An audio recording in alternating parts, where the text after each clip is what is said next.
So it's not a joke that a doctor in North Korea makes less than $1 per month. So in North Korea, people do not have the right to become a homeless or jobless. That is a crime. And these people get punished for not having jobs that doesn't even pay them.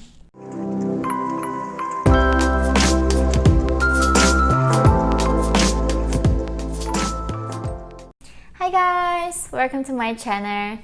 My name is Yeonmi Park. I'm a North Korean de facto human rights activist. Today in this video, I'm going to talk about how North Koreans get paid, how much they get paid, how they get even their jobs, or how they even change their jobs.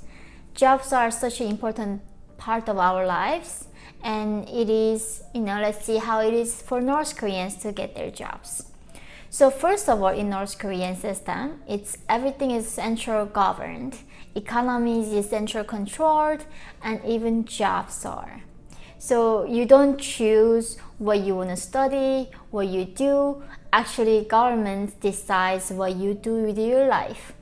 Therefore, usually after high school, most of them are eligible to go to military.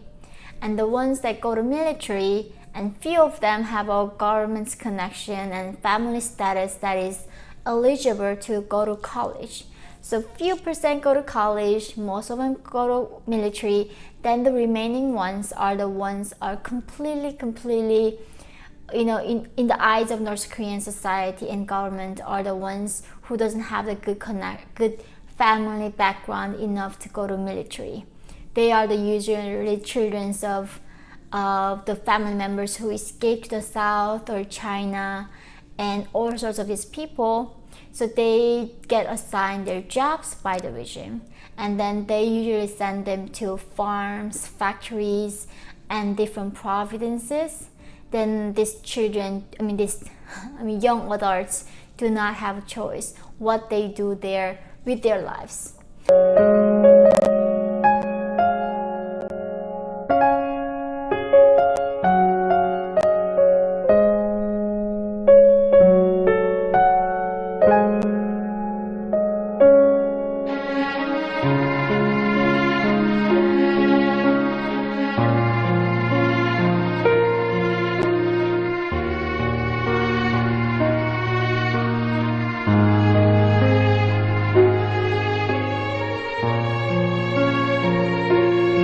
But however, though, when we talk about the wages here, of course these children who didn't go to college and military, they don't get paid very much. Their month salary usually around maximum like 1,200 won, North Korean won, and 1 kilograms of rice would be like 1,500 won.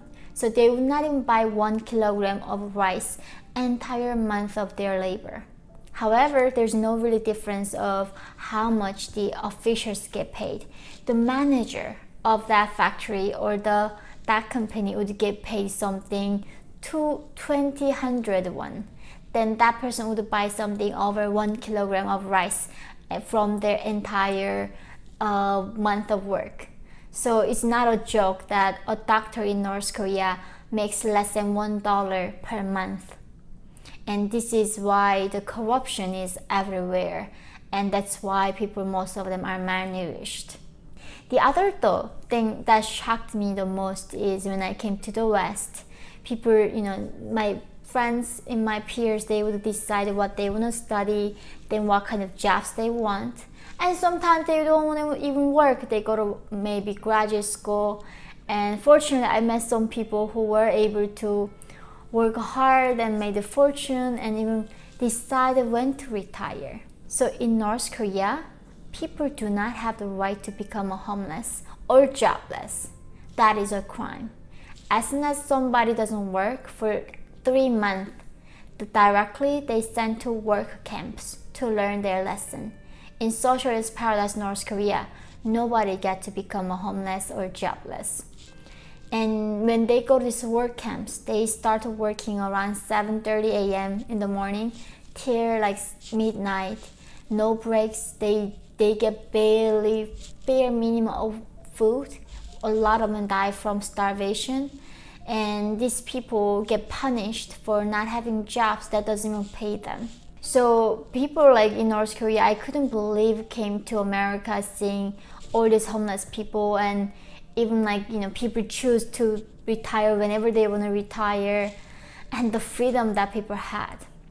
So let's say like people get in North Korea get assigned their jobs after their military. The scariest thing for them is group job assignment. So Kim Jong-il would read some news say, oh, in this village there was some flood happening or droughts. Then he would say, why don't you send 5,000 of the soldiers who finished their military this year and then send them there, that town. And even those soldiers were hometowns or Pyongyang or other cities, if they get this group assignment for jobs, they would go that town where Kim sent or the regime sends. Then after even military, they don't get to go home, see their parents and their family. They would be in somewhere else that regime decides them to be working in for whole their life. And the other thing also is that it is so difficult to change jobs in North Korea because everything is assigned by the regime already, that you really do not have as an individual right to change your job. I was living in New York City for several years and seeing my friends who were, you know, like climb this corporate ladder. They would change their jobs around like 2-3 years. They change their jobs to go that high up.